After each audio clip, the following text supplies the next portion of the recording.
En esta unidad vamos a estudiar la navegación, los menús de las páginas HTML. Un menú se considera como una relación de enlaces y por tanto siempre deben ir colocados dentro de una lista no ordenada, ul, li y a, que es el enlace. Es muy importante para cumplir las normas de accesibilidad que usar de esta forma los enlaces de menú. Entonces, como vemos aquí en este ejemplo, vemos una página normal de menú, inicio, contacto, noticias, quiénes somos, y vemos los valores por defecto. Los valores por defecto de menú son de color azul y con una línea subrayada, indicando visualmente que eso es un botón que facilitar al usuario que ahí, a través de ese enlace, podemos ver otra cosa o ampliar información. El menú pueden ser de dos formas, vertical o horizontal. Lo más fácil son vertical, porque ya al estar construidos sobre un elemento de lista, vemos que los elementos de lista, su naturaleza es vertical. Pero habitualmente tenemos que visualmente indicar que es un menú y no utilizar los elementos propios de menú. Aquí en este ejemplo estamos viendo un menú típico vertical, en este caso está sacado de la página de MySpace, en el que indicamos las UL y todas las propiedades. ¿Qué tenemos que hacer en el elemento UL?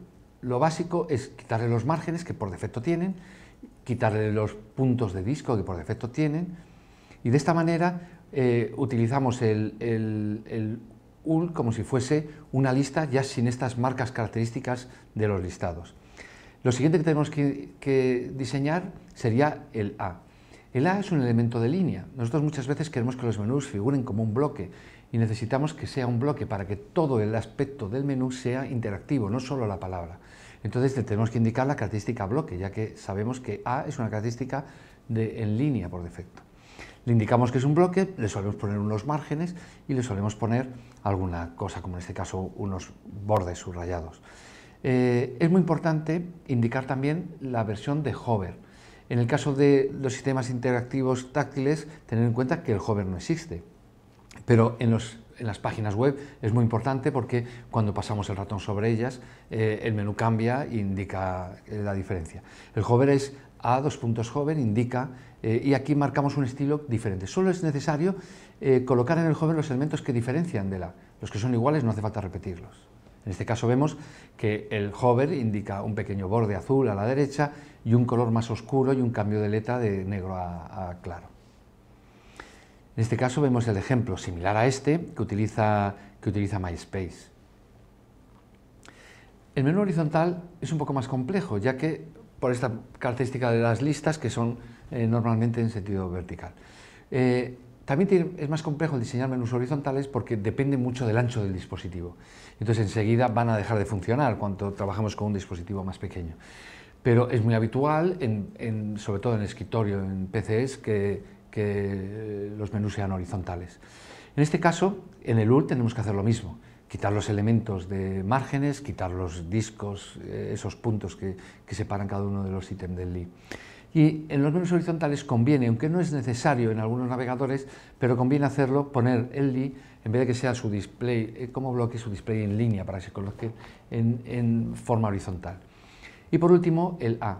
El A, al trabajar como bloque, necesitamos que floten a la izquierda para que los elementos de bloque queden ocupando solo su ancho.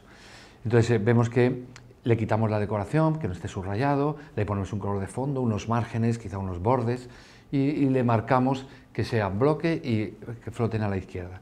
Y por último, marcamos el hover para que sea diferente cuando paso por encima. Es muy normal en la web ver menús de este tipo. En este caso vemos el ejemplo de la BBC, donde vemos un menú horizontal con News, Weather, Capital, que nos marcan esta forma, ¿no? Cuando trabajamos en una aplicación hay que tener en cuenta o estudiar los elementos, cómo son los menús en las aplicaciones. Generalmente hay unas guías de diseño de recomendaciones para trabajar en ellas. En este caso vemos las guías de recomendación de Firefox, del sistema operativo Firefox OS, en el que nos indican cómo deben ser los menús, qué color de letra, qué márgenes tienen que tener y cómo están cuando los presiono, que en este caso, al no estar el hover, lógicamente es el objeto presionado cuando cambia de color a este azul. Y luego también vemos generalmente cuándo son los botones que no están activos, por algún motivo en ese momento no están activos, porque no tenemos GPS activado o lo que sea. Para profundizar en cómo son los menús, aquí os pongo un enlace de las guías de estilo de Firefox, el aspecto de los menús. Es muy importante también en estas guías cuando vayamos a construir los elementos de iconos de la aplicación.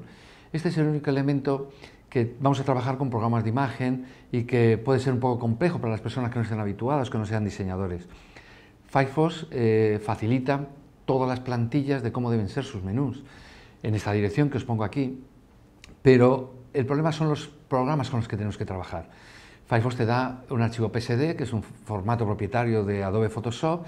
Para los diseñadores que habitualmente trabajamos con ese programa no tenemos problema en leerlo, pero para las personas que no usan el Photoshop, pues tendrían problemas. También facilitan los archivos en formato PNG.